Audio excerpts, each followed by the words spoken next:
नमस्कार। आज हम कुछ बहुत दिलचस्प विचारों पर एक गहरी चर्चा करने वाले हैं। कभी-कभी रोजमर्रा की जिंदगी से यूं कहिए ऊपर उठकर एक बड़ी तस्वीर देखने की कोशिश करना कैसा रहेगा? आज हम कुछ ऐसे ही नजरियों पर बात करेंगे जो हमें अपनी दुनिया, अपनी सोच और शायद ब्रह्मांड में अपनी जगह के बारे में नए ढंग से सोचने पर मजबूर कर सकते हैं। बिल्कुल। और ये वो विचार हैं जो दिखाते हैं कि कैसे तर्क मतलब सबूतों पर आधारित सोच हमें कई बार पूर्वाग्रहों और भ्रामक धारणाओं से परे देखने में मदद करती हैं। हाँ, जैसे वो अंतरिक्ष वाला उदाहरण आपने दिया। हाँ, अंतरिक्ष से पृथ्वी को देखना, वो नजरिया जिसे ओवरव्यू इफेक्ट कहते हैं, वो वो छोटे मोटे झगड़ों और मतभेदों को कितना कितना बेमानी सा बना देता है ना? सही कहा।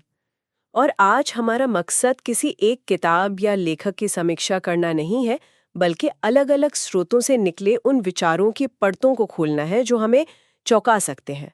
तो चलिए इस वैचारिक यात्रा को शुरू करते हैं। पहला सवाल जो दिमाग में आता है, सच क्या है? मतलब दुनिया में इतने मतभेद क्यों हैं? ये ये एक बुनियादी सवाल है बिल्कुल। देखिए, विज्ञान उस सच की तलाश करता है जो वस्तुनिष्ठ हो, ऑब्जेक्टिव जिसे कहते हैं। मतलब वो जो सबके लिए सच हो, चाहे हम माने या ना माने। जैसे? जैसे पृथ्वी गोल है, अब ये किसी एक व्यक्ति की राय तो नहीं है ना, ये लगातार मिले सबूतों का नतीजा है। लेकिन हाँ, इसके साथ ही व्यक्तिगत सच भी होते हैं, हमारी मान्यताएं, हमारी पसंद नापसंद। हमारे राजनीतिक या धार्मिक विचार। बिल्कुल, जिन्हें दूसरों पर थोपना मुश्किल होता है और अक्सर हाँ संघर्ष का कारण भी बनता है। हाँ, और कभी-कभी तो ऐसा लगता है कि जिसे हम सच मान लेते हैं, वो सिर्फ बार-बार दोहराई गई बात होती है, जैसे कोई अफवाह या प्रोपेगेंडा। एकदम सही। इसीलिए वैज्ञानिक तरीके में पूर्वाग्रह मतलब बायस, उससे बचना बहुत जरूरी माना जाता है। इब्न अल-हैथम ने सदियों पहले इसी बात पर जोर दिया था। और दिलचस्प बात यह है कि वस्तुनिष्ठ सत्य में अक्सर एक गहरी सुंदरता छिपी होती है। सुंदरता? कैसे? सोचिए, प्रकृति के नियम जैसे F=ma कितने सरल और शक्तिशाली हैं, या पानी का बनना H2O, या नमक NaCl का क्रिस्टल, इनमें भी एक सुंदरता है। प्रकृति की विशाल विविधता, लाखों प्रजातियां, ये सब उसी सुंदरता का हिस्सा हैं। ये वो सच है जो गणित और भौतिकी की भाषा में बयान होता है। अच्छा, जैसे गैलीलियो ने जब पहली बार टेलीस्कोप से आसमान देखा, तो उसने भी ऐसे ही सच सामने रखे थे जिसने पुरानी धारणाओं को हिला दिया था। हाँ बिल्कुल, ये दिखाता है कि सच जानने के लिए सिर्फ आंखें काफी नहीं है, बेहतर औजार और एक खुला दिमाग भी चाहिए। और ये खोज की जरूरत, ये तो शायद हमारे स्वभाव में ही है ना? हाँ, ऐसा लगता तो है। सोचिए, अगर हमारे पूर्वज गुफा में ही रहकर कहते कि अरे भाई, पहले गुफा की समस्याएं सुलझाओ, बाहर क्या रखा है, तो हम आज कहाँ होते? हाँ हाँ, सही बात है। अंतरिक्ष अन्वेषण पर भी आज कुछ ऐसी बहस होती है कभी-कभी। होती है। और खोज की रफ्तार भी तो कमाल की है। ऐसा लगता है ज्ञान और तकनीक सीधी रेखा में नहीं, बल्कि बहुत तेजी से बढ़ रहे हैं। हाँ, इसे घातांकीय वृद्धि कहते हैं, एक्सपोनेंशियल ग्रोथ। मतलब हर नई खोज पिछली खोजों पर टिकी होती है, जिससे अगली खोज और तेजी से होती है। जैसे वो कहानी है ना, एक पैसा रोज दुगना होकर महीने के अंत में करोड़ों बन जाता है। हाँ हाँ, सुना है। बस वैसा ही कुछ ज्ञान के साथ हो रहा है। पिछले 150 सालों को ही देख लें आप। सही कह रहे हैं। 1870 से 1900, रेल, स्टीमशिप, कार, साइकिल। फिर 1930 से 1960, रेडियो, टीवी, हवाई जहाज, परमाणु ऊर्जा। फिर 60 से 90 में कंप्यूटर, चांद पर इंसान। और 1990 से अब तक तो इंटरनेट, स्मार्टफोन, एआई, हर 30 साल में दुनिया जैसे पूरी बदल जाती है। बिल्कुल। और इसी तेजी के कारण भविष्य का अंदाजा लगाना बहुत बहुत मुश्किल हो जाता है। 1900 में किसी ने सोचा भी नहीं होगा कि 100 साल बाद लोग जेब में सुपर कंप्यूटर लेकर घूमेंगे। सोच ही नहीं सकते थे। विशेषज्ञ भी चूक जाते हैं। एक एक्सपर्ट ने हवाई जहाज के आविष्कार से बस 3 साल पहले कहा था कि परिवहन में अब और बड़े सुधार मुमकिन ही नहीं है। यह दिखाता है कि हम अक्सर सीधी रेखा में सोचते हैं, घातांकीय बदलाव को समझ नहीं पाते। तो मतलब हर पीढ़ी को लगता है कि वो बड़े खास समय में जी रही है, क्योंकि उन्हें अपने जीवन काल में ही बहुत तेज बदलाव दिखते हैं। हाँ, कुछ ऐसा ही है। रिसर्च पेपर, पेटेंट सब तेजी से बढ़ा रहे हैं। पर सवाल यह है कि यह सब हुआ कैसे? हाँ, इसका आधार क्या है? इसका आधार है विज्ञान की मूलभूत खोजें। Thermodynamics, electromagnetism, relativity, quantum mechanics, material science, ये सब तकनीकी तरक्की की नींव हैं।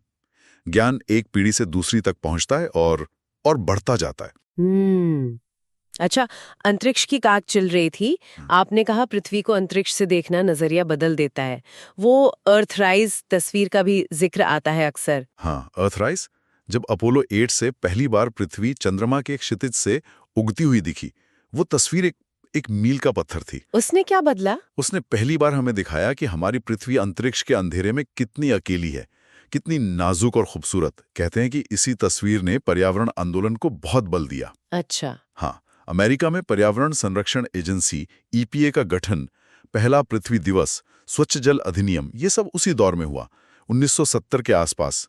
ये शायद महज संयोग नहीं था। ये तो दिलचस्प है। लेकिन क्या चांद का हम पर कोई रहस्यमयी असर भी होता है? जैसे पूर्णिमा को लेकर कितनी कहानियां हैं कि ज्यादा बच्चे पैदा होते हैं या लोग अजीब बर्ताव करते हैं। देखिए, विज्ञान इन बातों को ज्यादातर नहीं मानता। पूर्णिमा की रोशनी, वो तो सिर्फ सूरज की रोशनी है जो चांद से टकरा कर आती है। अगर इसका इतना असर होता तो दिन में सूरज का क्यों नहीं? हाँ, ये तो है। और जन्म दर पर पूर्णिमा का कोई सांख्यिकीय असर स्टडीज में तो नहीं मिला है। हाँ, एक संयोग जरूर है कि मानव गर्भकाल लगभग 266 दिन, चांद के 9 चक्रों के बराबर है। हर चक्र करीब 29.5 दिन का। तो ये कनेक्शन जैसा लगता है, पर शायद है नहीं। और वो गुरुत्वाकर्षण वाला असर, ज्वार भाटा आता है तो हम पर भी असर होता होगा। बहुत ही मामूली। चांद का खिंचाव हमारे सिर पर 1 मिलीमीटर के 10,000वें हिस्से से भी कम असर डालता है। ज्वार भाटा समुद्र के विशाल आकार की वजह से होता है। तो मतलब ये सब ज्यादातर धारणाएं हैं, सच्चाई कम। वैसे ही जैसे पहले ग्रहण या उल्का बौछार को लेकर अंधविश्वास होते थे। आपने बताया था 1833 में अमेरिका में लियोनिड उल्का बौछार को लोगों ने प्रलय का दिन समझ लिया था। हाँ, बिल्कुल।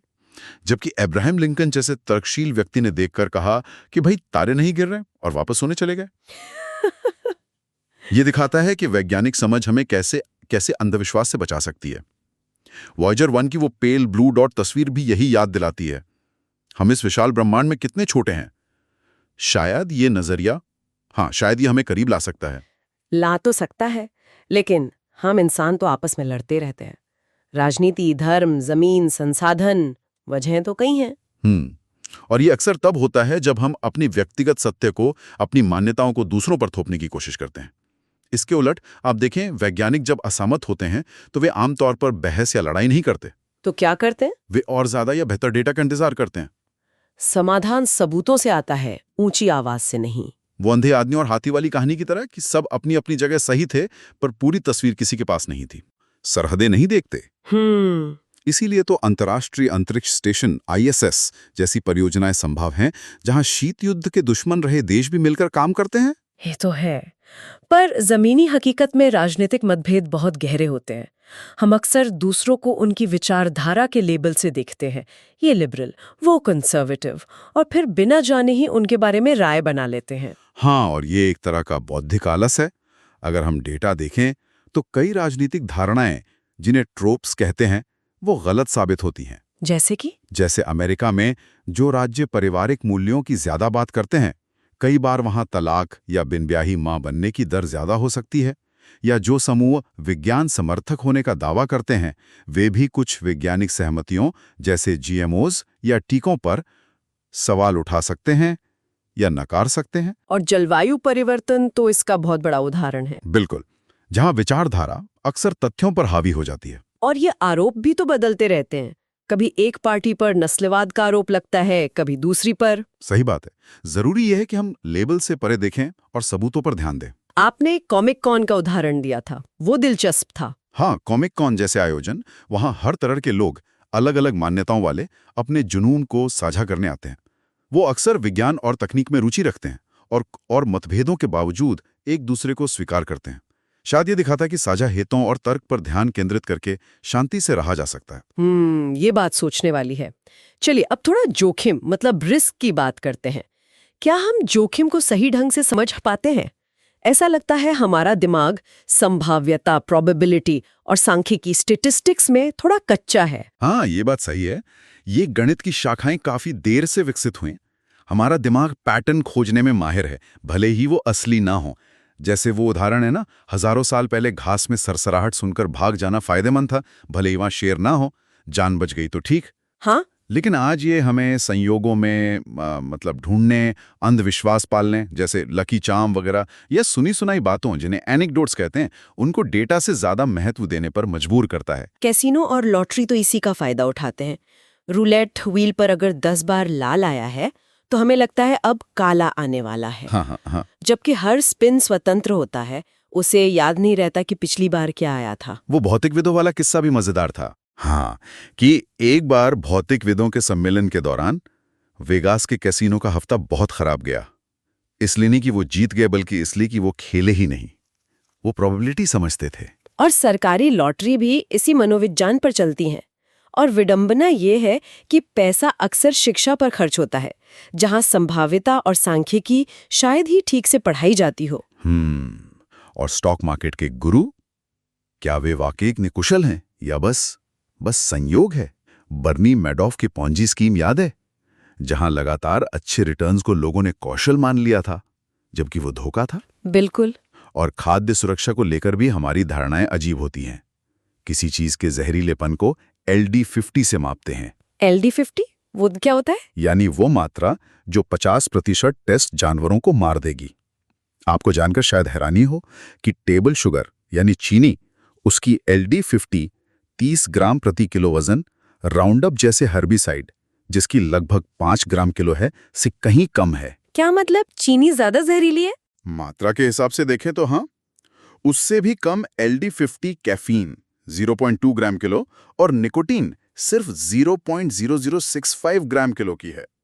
मतलब बहुत कम मात्रा भी घातक हो सकती है। बाप रे, तो हम छोटी मात्रा में मौजूद राउंडअप से डरते हैं, जबकि रोज शायद ज्यादा चीनी खा रहे हैं। बिल्कुल।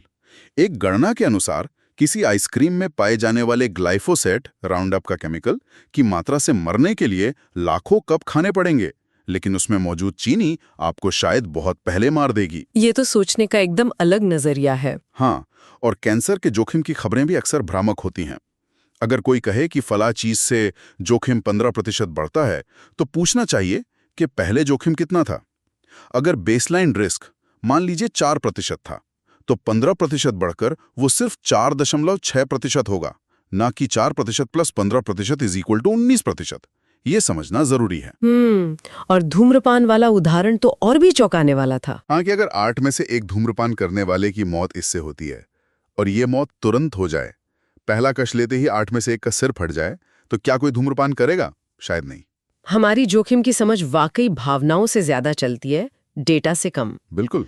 चलिए अब खाने की बात करते हैं। भारत में शाकाहारियों की संख्या दुनिया में सबसे ज्यादा है, धार्मिक और सांस्कृतिक कारणों से। पर दुनिया भर में मांस की खपत बढ़ी है। हाँ, ये ट्रेंड है, खासकर जैसे जैसे देशों की आय बढ़ी है। मांस उत्पादन खासकर अमेरिका जैसे देशों में बहुत एफिशिएंट हो गया है। चिकन फार्मिंग का पैमाना तो मतलब चौंकाने वाला है। लाखों हर घंटे। लाखों, हाँ। गाय भैंस पालने में ज्यादा संसाधन लगते हैं, और बड़े फीड लॉट्स पर्यावरण के लिए चिंता का विषय भी हैं। लेकिन इसका एक नैतिक पहलू भी है। क्या जानवरों में चेतना होती है? क्या हमें उन्हें खाना चाहिए, खासकर जब हमारे पास और विकल्प मौजूद हों? ये बहुत जटिल बहस है। कुछ धार्मिक ग्रंथ इंसानों को जानवरों पर प्रभुत्व या अधिकार देते हैं, हालांकि कुछ लोग इसकी व्याख्या देखभाल की जिम्मेदारी के रूप में करते हैं। दूसरी तरफ प्रकृति में तो शिकारी शिकार संबंध आम है, शेर सलाद नहीं खाते। लेकिन सवाल यह है कि क्या इंसानों को अपनी समझ और विकल्पों के साथ अलग नैतिक मानकों पर खरा उतरना चाहिए? और क्या हम खुद जानवरों के प्रति ज्यादा सहानुभूति रखते हैं? इसे प्रजातिवाद या स्पीशीज्म कहा जाता है। जैसे हम डॉल्फिन्स की चिंता करते हैं, पर शायद टूना मछली की उतनी नहीं। पांडा को बचाना चाहते हैं, पर मच्छर को तुरंत मार देते हैं। हाँ, ये होता है। और इस तर्क को और आगे ले जाएं तो क्या पौधे जीवित नहीं है? है तो क्या शाकाहारी होना पौधों के प्रति प्रजातिवाद नहीं है? पौधों में भी संचार होता है, आपस में बात करते हैं, शायद किसी तरह की चेतना भी हो। हालिया शोध माइसीलियम नेटवर्क, मतलब फंगस का भूमिगत जाल, उस पर हो रहा है जो पौधों को आपस में जोड़ता है। मैंने भी सुना है इसके बारे में। तो फिर क्या करें, क्या खाएं? मुश्किल सवाल है। लैब में बना मांस शायद एक रास्ता हो भविष्य में, या फिर ये मान लें कि हम बस प्रकृति का हिस्सा हैं और खाने के लिए किसी न किसी जीवित चीज को मारना या इस्तेमाल करना मानव अस्तित्व की सच्चाई है। शायद दूध और शहद ही अपवाद हैं। ये सवाल हमें अपनी जगह और जिम्मेदारियों के बारे में सोचने पर मजबूर करते हैं। ये श्रेणियां बनाने की हमारी आदत पर भी सवाल उठाता है। क्या दुनिया हमेशा या तो ये या वो में बटी होती है, ब्लैक एंड व्हाइट, या चीजें ज्यादा मिली-जुली ग्रे एरिया वाली हो सकती हैं? बिल्कुल। भौतिकी हमें सिखाती है कि प्रकृति हमेशा साफ श्रेणियों में नहीं बटती। प्रकाश को ही लें, कभी वो तरंग वेव की तरह व्यवहार करता है, कभी कण पार्टिकल की तरह। इसे वेव पार्टिकल डुअलिटी कहते हैं। हाँ, सुना है। क्वांटम कंप्यूटिंग में क्यूबिट्स होते हैं जो 0 और 1 के बीच अनगिनत अवस्थाओं में एक साथ हो सकते हैं। प्रकृति द्विआधारी मतलब बाइनरी नहीं है, वो एक स्पेक्ट्रम पर काम करती है। तो क्या यही बात मानव लिंग, जेंडर और पहचान, आइडेंटिटी पर भी लागू होती है? क्या हम सिर्फ पुरुष या महिला के खांचों में बंधे हैं? LGBTQ+ आंदोलन इसी द्विआधारी सोच को चुनौती देता है। समाज ने लिंग की अभिव्यक्ति जैसे कपड़े, बाल, व्यवहार को बहुत कठोर बना दिया है। लड़कों के लिए नीला, लड़कियों के लिए गुलाबी टाइप। हाँ, बचपन से ही। लेकिन अगर हम इन बाहरी संकेतों को हटा दें तो क्या भेद उतना स्पष्ट है? आप देखें, चेहरे की बनावट में भी पुरुषों और महिलाओं के बीच बहुत विविधता है, बहुत ओवरलैप है। और हम लिंग को व्यक्त करने के लिए कितने प्रयास करते हैं। बालों को हटाना या उगाना, मांसपेशियों का बनाना, खास कपड़े पहनना, यहाँ तक कि कॉस्मेटिक सर्जरी, ये सब सामाजिक दबाव या पसंद का नतीजा है। जबकि प्रकृति में देखें तो स्पेक्ट्रम आम है। तूफान श्रेणी 1 से 5 तक होते हैं। इंद्रधनुष में कितने रंग होते हैं। शायद हमें मानव पहचान की विविधता को भी इसी तरह स्वीकार करने की जरूरत है, बिना कठोर खांचों में बांधे। त्वचा के रंग को लेके भी ऐसा ही होता है ना? खगोलविद तारों को कितनी सारी श्रेणियों में बांटते हैं, पर इंसानों को हम बस कुछ रंगों में, काला, गोरा, भूरा। बिल्कुल। जबकि मानव त्वचा का रंग एक निरंतर स्पेक्ट्रम है। ये सिर्फ मेलेनिन पिगमेंट से तय होता है जो हमें सूरज की यूवी किरणों से बचाता है। भूमध्य रेखा के पास ज्यादा मेलेनिन मतलब गहरी त्वचा, ध्रुवों के पास कम मेलेनिन मतलब हल्की त्वचा। ये सिर्फ एक विकासवादी अनुकूलन है, एडाप्टेशन। और विडंबना ये है कि बालों के रंग या मेकअप के लिए हमारे पास सैकड़ों शेड है, पर त्वचा के रंग के लिए बस कुछ ही लेबल। हाँ, और इन लेबलों का इस्तेमाल ऐतिहासिक रूप से भेदभाव के लिए हुआ है, जैसे दक्षिण अफ्रीका में रंग भेद। लेकिन क्या त्वचा का रंग ही हमेशा संघर्ष की जड़ होता है? शायद नहीं। विश्व युद्धों में तो एक ही रंग के लोग एक दूसरे से लड़े। उत्तरी आयरलैंड में भी प्रोटेस्टेंट और कैथोलिक, रंग तो एक ही था। बिल्कुल। संघर्ष के कारण अक्सर गहरे होते हैं। राजनीति, धर्म, शक्ति, संसाधन।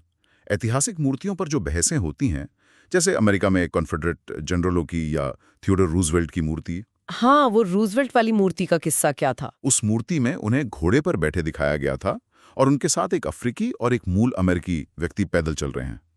आज इसे नस्लवादी माना जाता है कि ये अधीनता दिखा रहा है, पर शायद उस समय बनाने वाले का इरादा ये दिखाने का रहा हो कि वो सबको साथ लेकर चल रहे हैं। कौन जाने, व्याख्याएं समय के साथ बदलती हैं। अतीत में तो वैज्ञानिक नस्लवाद भी था, जो कथित सबूतों से नस्लों को श्रेष्ठ या निम्न बताता था। हाँ, और ये दिखाता है कि डेटा को पूर्वाग्रह के साथ कैसे तोड़ा मरोड़ा जा सकता है। अगर कोई चाहे तो वो श्वेत लोगों को कमतर दिखाने के लिए भी डेटा ढूंढ सकता है, जैसे उनमें त्वचा कैंसर की दरें ज्यादा हैं, या पेड़ों पर घर बनाने का शौक इसे बचकाना बता सकता है। हाँ, मतलब कुछ भी तर्क दिया जा सकता है। बिल्कुल। सच्चाई ये है कि हम सब आनुवांशिक रूप से बहुत करीब से जुड़े हुए हैं। पेडिग्री कोलैप्स का सिद्धांत बताता है कि अगर आप पीछे जाएं तो आपके पूर्वज बहुत जल्दी आपस में मिलने लगते हैं। हम सब अंततः अफ्रीका से आए हैं और आज भी सबसे ज्यादा आनुवांशिक विविधता अफ्रीका में ही पाई जाती है।